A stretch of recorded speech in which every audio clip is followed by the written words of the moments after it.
اگه بهت بگم وقتی کسی توی خوابت ظاهر میشه از نظر ادگار کیسی اصلاً اتفاقی نیست چی؟ صبر کن و با من همراه باش، چون چیزی که قراره بدونی دیدت رو نسبت به خوابهات برای همیشه عوض میکنه. ادگار کیسی که به پیامبر خفته معروف بود، بیش از 40 سال در حالت خلسه هزاران خوانش ذهنی انجام داد. اما چیزی هست که خیلی‌ها نمیدونن. اون به کشفیات عجیبی رسید درباره اینکه چرا بعضی آدم‌های خاص وارد خواب‌هامون میشن. از همین الان بهت هشدار میدم، این فقط یه حرف قشنگ و دلخوش کنک نیست.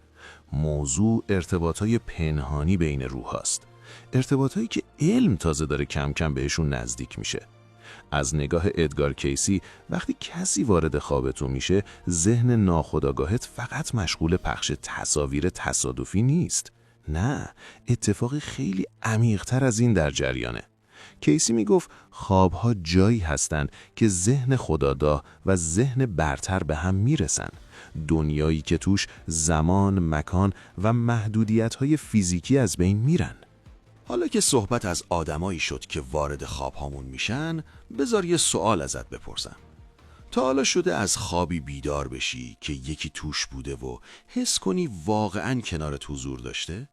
اون حس زایده خیال نیست. ادگار کیسی فهمید چرا این اتفاق میفته و بدون اغراق ذهنت رو منفجر میکنه. اون حرفی زد که کل تصوری که از خواب داشتیم رو تغییر داد. کیسی میگفت ذهن ناخودآگاه هیچ وقت چیزی رو فراموش نمیکنه. یه لحظه بهش فکر کن.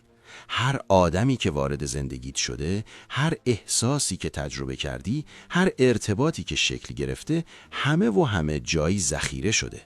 جایی که کیسی اسمش رو گذاشته بود سوابق آکاشیک روح. اما بخش جذاب ماجرا از اینجا شروع میشه و حواست باشه، چون خیلی ها دقیقاً همین قسمت مهم رو نادیده میگیرن. از نظر ادگار کیسی وقتی کسی در خواب تو ظاهر میشه فقط یک خاطره قدیمی نیست که دوباره پخش بشه. کیسی کشف کرده بود که خوابها همزمان در چند بعد مختلف اتفاق میافتند. طبق خوانش‌های او، حالت خواب به آگاهی ما اجازه میده به چیزی دسترسی پیدا کنیم که خودش بهش میگفت آگاهی جهانی، یک شبکه عظیم که همه روح‌ها رو به هم وصل میکنه. و وقتی یک فرد مشخص وارد خواب تو میشه، به گفته ادگار کیسی یعنی یکی از این سه اتفاق در حال رخ دادنه. و باور کن سومی واقعاً شوکه کننده است. اول اینکه روح تو داره یک ارتباط کارمایی حل نشده با اون شخص رو پردازش میکنه. دومین دلیل اینه که روح اون شخص واقعا از طریق جهان اسیری داره با روح تو ارتباط برقرار میکنه.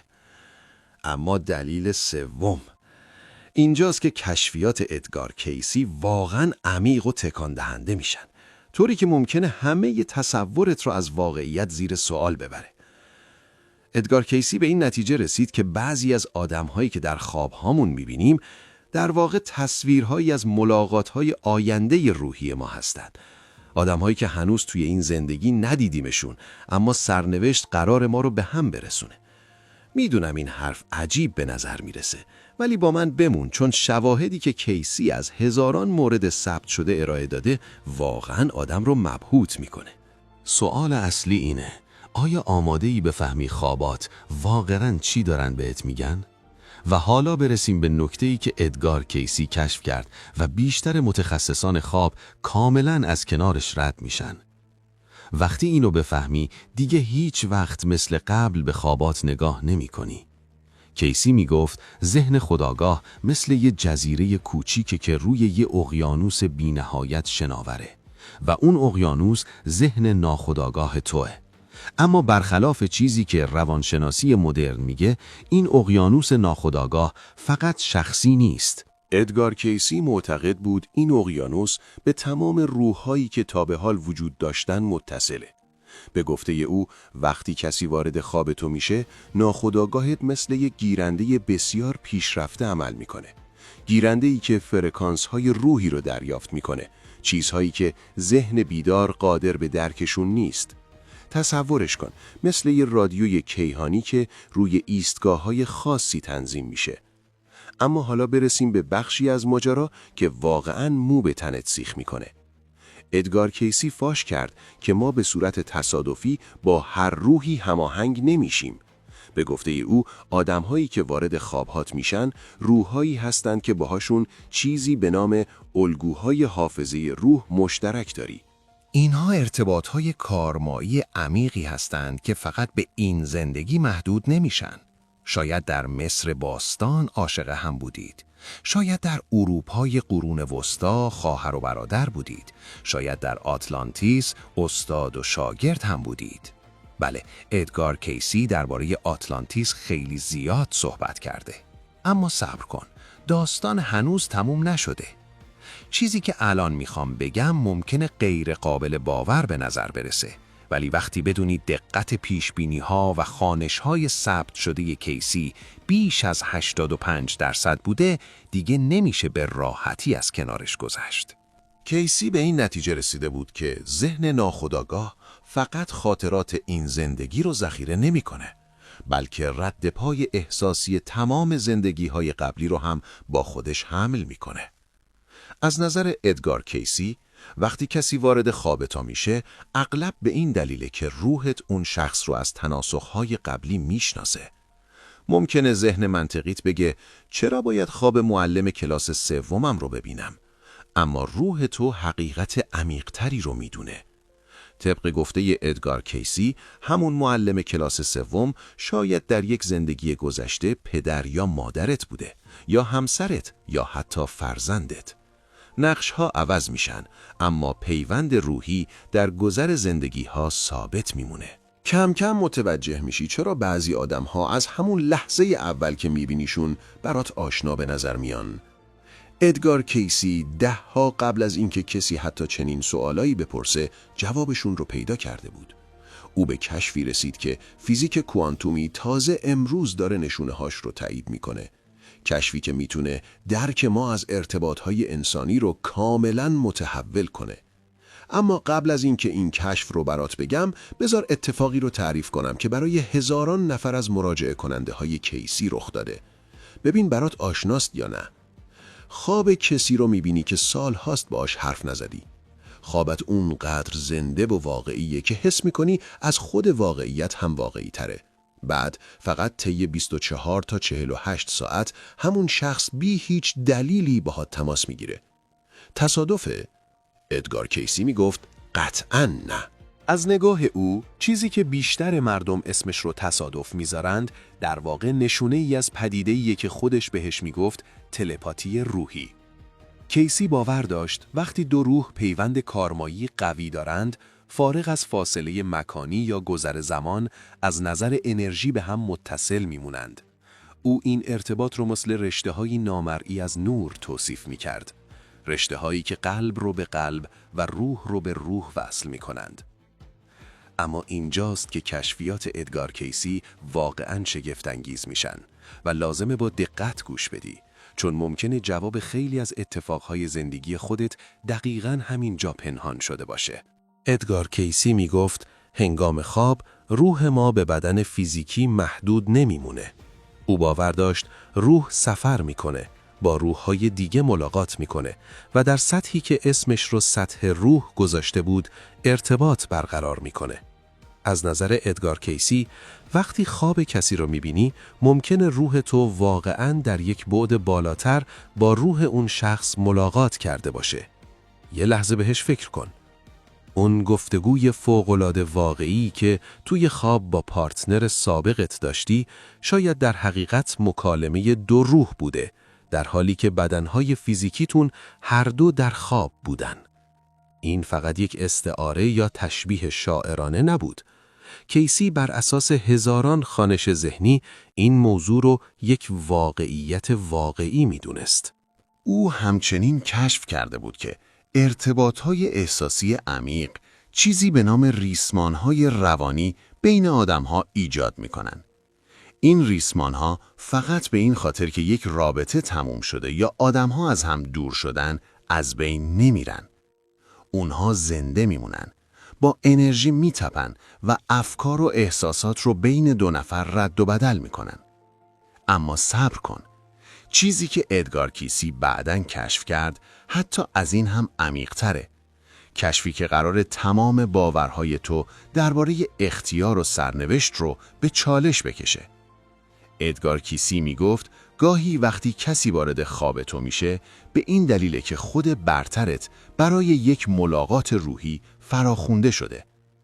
از نگاه او این دیدارها اصلاً تصادفی نیستن. اینها قرارهایی از پیش تنظیم شده هستند. قرارهایی که روحها حتی قبل از اینکه وارد این زندگی بشن با هم گذاشتن. و حالا میرسیم به هسته عمیق‌ترین کشف ادگار کیسی. با اطمینان میگم چیزی که الان میشنوی احتمالاً تا حالا نشنیدی.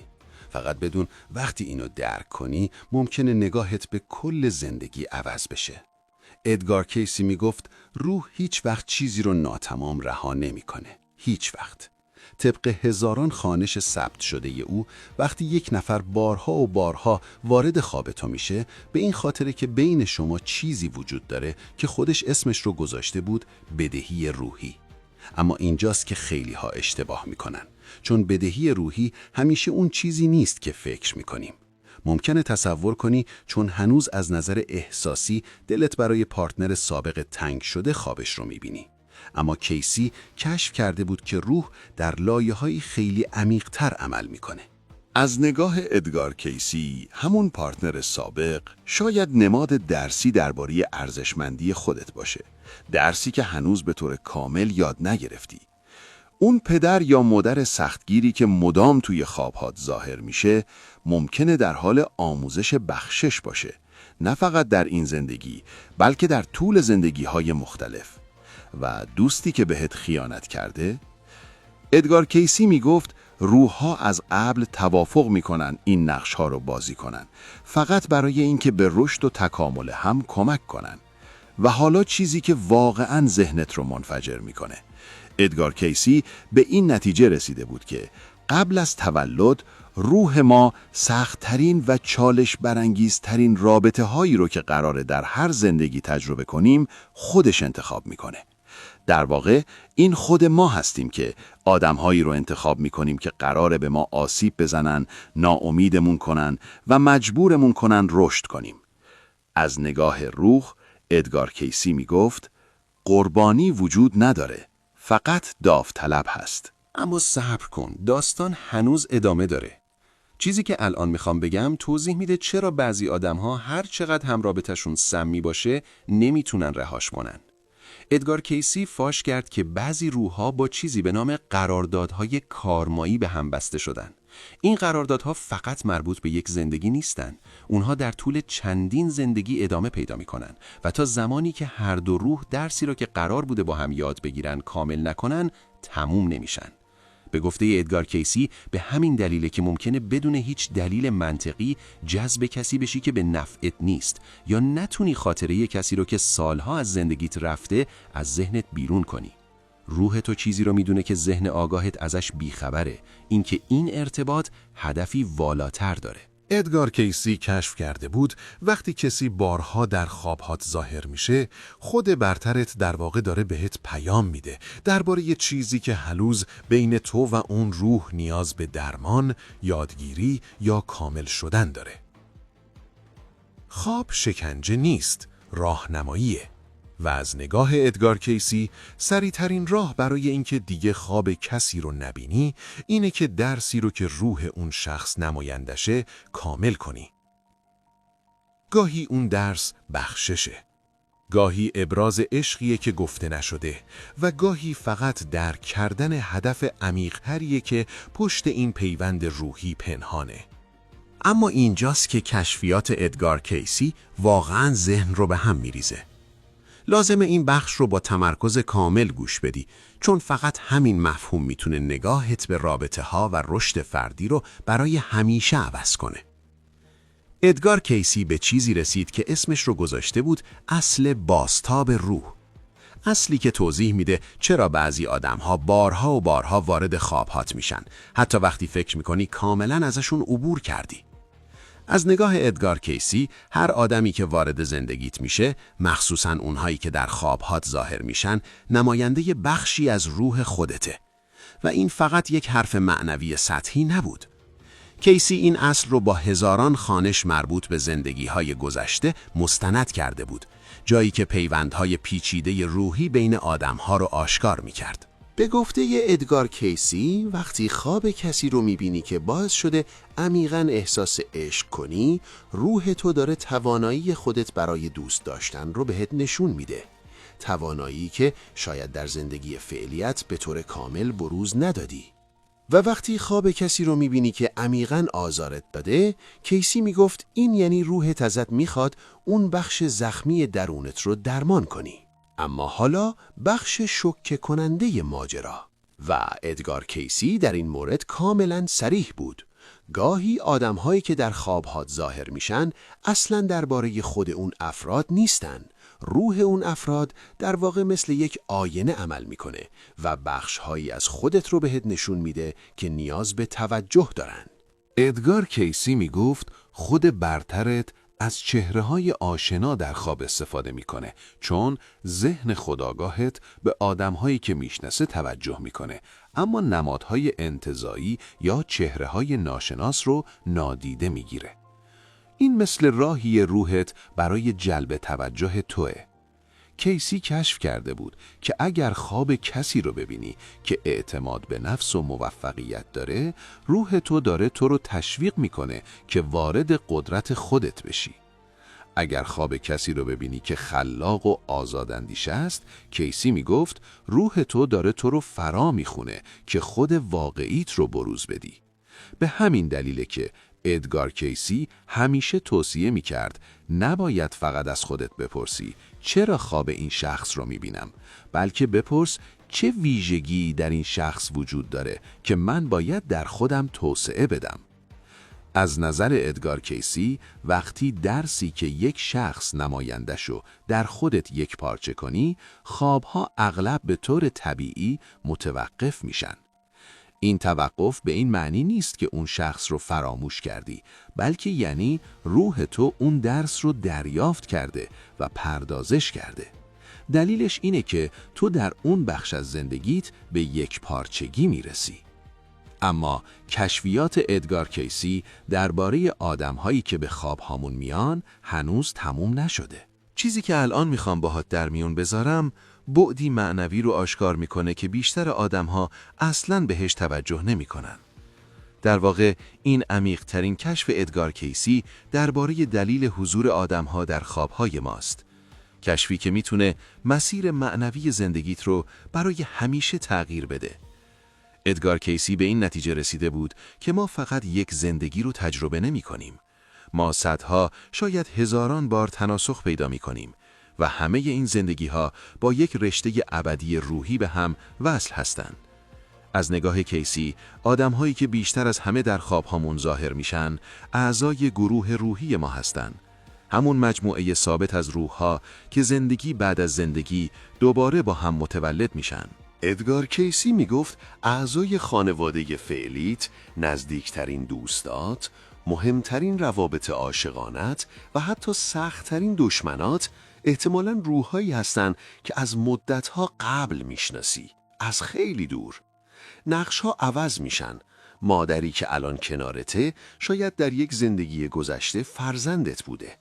همسرت ممکنه قبلاً خواهرت یا برادرت بوده باشه، اما پیوند اصلی روح‌ها همیشه ثابت میمونه. و حالا کشفی که واقعاً لرزه به تن آدم میاندازه. گاهی وقتی کسی وارد خوابهات میشه، مخصوصاً وقتی از همون لحظه اول یک حس عمیق و غیرقابل توضیح نسبت بهش داری، به این دلیله که روح‌های شما بعد از چندین زندگی جدا از هم دوباره به هم رسیدن. از نگاه ادگار کیسی، گروه‌های روحی در طول تناسخ‌های مختلف از هم جدا میشن و دوباره به هم میپیوندن، هر بار با هدفی تازه برای رشد و تکامل معنوی. وقتی یکی از اعضای گروه روحیت وارد خواب تو میشه، به گفته کیسی، اغلب نشونه اینه که هر دوی شما آماده اید دوباره به هم وصل بشید و مسیر رشد مشترکتون رو ادامه بدید. اما ادگار کیسی به کشفی حتی شگفت انگیزتر هم رسید. او فهمید که روح‌های پیشرفته‌تر گاهی وارد خواب اعضای کمتر تکامل یافته گروه روحی خودشون میشن تا بهشون راهنمایی و حمایت بدن. طبق گفته کیسی، اگر خواب کسی رو ببینی که از دنیا رفته یا فردی که در خواب دانایی و خردی غیر عادی از خودش نشون میده، ممکنه در واقع در حال دریافت راهنمایی از یک روح آگاهتر باشی. اما صبر کن، هنوز تموم نشده. ادگار کیسی چیز دیگه‌ای هم کشف کرد که توضیح میده چرا بعضی ملاقات‌های خوابی انقدر پیشگویانه و عمیق به نظر میان. او معتقد بود بعضی از دیدارهای خواب در واقع پیشنمایش روحی از ملاقات‌های فیزیکی آینده هستند. از نگاه ادگار کیسی، خود برتر ما گاهی اجازه میده قبل از دیدار واقعی در این دنیا، روح‌ها در حالت خواب با هم آشنا بشن تا ما رو برای رابطه‌ها یا اتفاقهای مهمی که قرار رخ بدن آماده کنه. به همین دلیله که ادگار کیسی همیشه توصیه میکرد به غریبه‌هایی که در خواب با وضوح یا بار احساسی عجیب ظاهر میشن خیلی دقیق توجه کنیم. از نظر او، این افراد ممکنه روح‌هایی باشن که به زودی وارد زندگیت میشن و نقش مهمی در رشد معنوی تو بازی میکنن. و ادگار کیسی در نهایت میگفت کائنات هیچ چیز رو بیهوده هدر نمیده. ادگار کیسی میگفت هر ملاقات خوابی هدفی در تکامل روح تو داره. و حالا میرسیم به زیباترین کشف ادگار کیسی درباره عشق و خوابها. چیزی که قراره بهت نشون بده چرا عشق واقعاً هیچ وقت نمیمیرد. فقط در طول زندگی‌ها شکلش تغییر میکنه. ادگار کیسی کشف کرد وقتی کسی رو واقعاً در سطح روح دوست داری، این پیوند فراتر از مرگ، زمان و فاصله فیزیکی ادامه پیدا میکنه. طبق گفته کیسی، عشق چیزی به نام پیوندهای ابدی ایجاد میکنه. پیوندهایی که در طول چندین زندگی رشد و تکامل پیدا میکنن. اما چیزی که بیشتر مردم درباره خوابهای عاشقانه نمیفهمن همینجاست و میتونه نگاهت به رابطه‌های گذشته و حال رو کاملاً عوض کنه. وقتی کسی که دوستش داری وارد خواب تو میشه، کیسی میگفت این به ندرت درباره شخصیت یا بدن فیزیکی کسیه که میشناختی. این درباره ذات ابدی روحیه که تو در طول زندگی‌های متعدد دوستش داشتی. ادگار کیسی باور داشت عشق واقعی شناخت روحه، لحظه‌ای که دو وجود ابدی ارتباط کیهانیشون رو دوباره به یاد میارن. او در خوانش‌هایش فهمید که نیمه روحی فقط شریک عاشقانه نیست. ما در هر زندگی چندین نیمه روح داریم، از جمله اعضای خانواده، دوستان، مربیان و حتی غریبه‌هایی که برای لحظاتی کوتاه وارد زندگیمون میشن اما اثر عمیقی میذارن. به گفته ادگار کیسی، وقتی یک نیمه روح یا سول میت وارد خواب تو میشه، روح تو یا داره این پیوند رو جشن میگیره یا داره از جدایی درمان پیدا میکنه یا برای دوباره وصل شدن آماده میشه. اما این بخش ممکنه تو رو شگفت زده کنه. کیسی فاش کرد که همه پیوندهای نیمه روحی قرار نیست در هر زندگی دائمی باشن. ادگار کیسی میگفت گاهی روح‌ها توافق میکنن که برای مدت کوتاهی عشق عمیقی رو تجربه کنن، درس‌های مهمی به هم بدن و بعد جدا بشن تا هر کدوم مسیر تکامل فردی خودشون رو ادامه بدن. عشق پایان نمیابه، بلکه به حکمت و رشد معنوی تبدیل میشه. به همین دلیله که کیسی توضیح داد خواب دیدن یک عشق از دست رفته همیشه به این معنی نیست که باید دوباره در دنیای فیزیکی به هم وصل بشین. گاهی یعنی روح تو در حال یک پارچه کردن هدایای معنوی و درس‌هایی هست که اون رابطه به رشد تو آورده. اما ادگار کیسی کشف کرد چیزی حتی عمیق‌تر درباره خواب‌های عاشقانه که قلبت رو لمس می‌کنه. طبق گفته کیسی، وقتی کسی که دوستش داشتی و فوت کرده وارد خواب تو میشه، ممکنه واقعاً از دنیای روحی به دیدارت اومده باشه.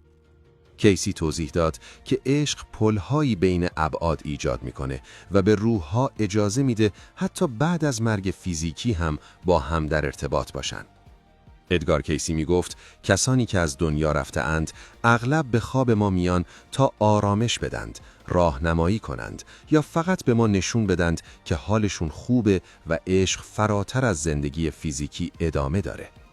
این خوابها فقط خیال پردازی یا واکنشی به غم و دلتنگی نیستند. از نگاه ادگار کیسی اینها ملاقات‌های واقعی روح با روح هستند.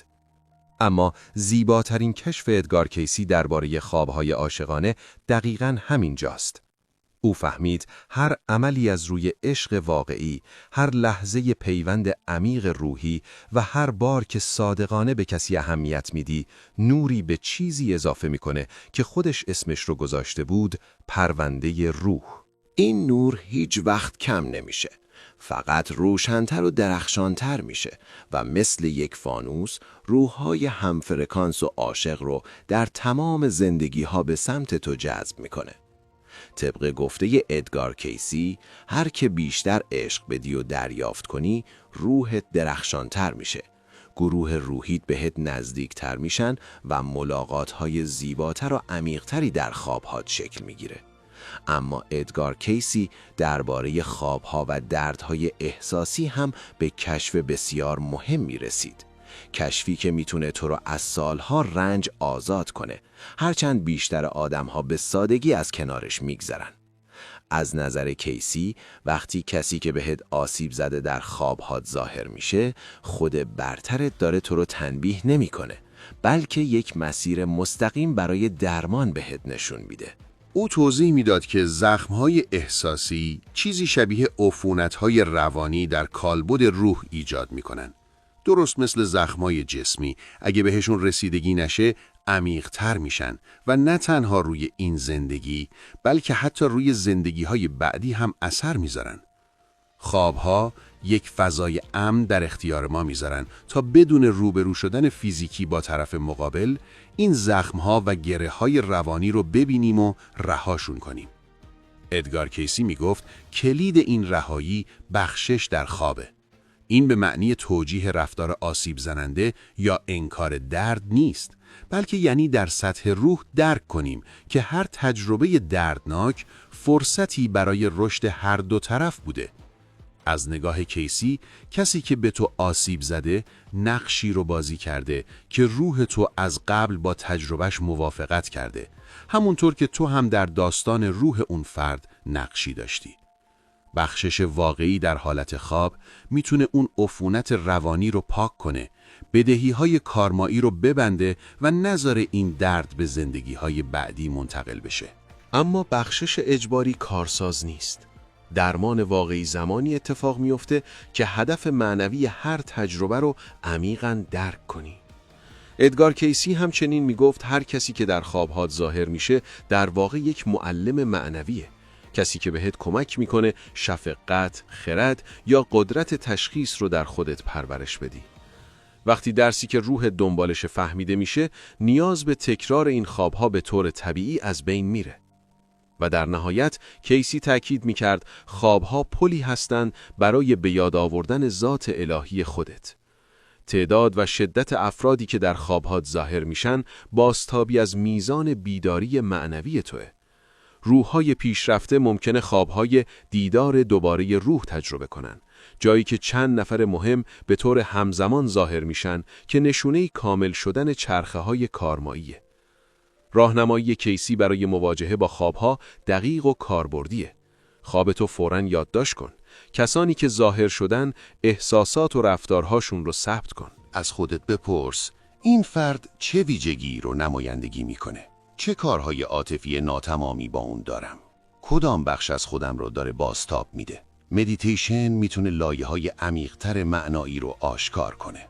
و در نهایت از خودت بپرس این خواب چطور من رو دعوت میکنه تا از نظر معنوی رشد کنم؟ وقتی افرادی که در خواب ظاهر میشن رو به جای محرک‌های احساسی پیام‌آوران روحی ببینی، خواب‌ها تبدیل به ابزارهای قدرتمند برای تکامل آگاهانه میشن. پیام نهایی کیسی اینه: هر روحی که در خواب تو ظاهر میشه، هدیه‌ایه که یادآور میشه عشق تنها واقعیته و بقیه چیزها فراموشی‌های موقت هستند. مرسی که در این سفر با من همراه بودی. اگر از این بحث الهام گرفتی، یادت نره کانال رو سابسکرایب کنی و این ویدیو رو با کسی که ممکنه ازش بهره ببره به اشتراک بذاری.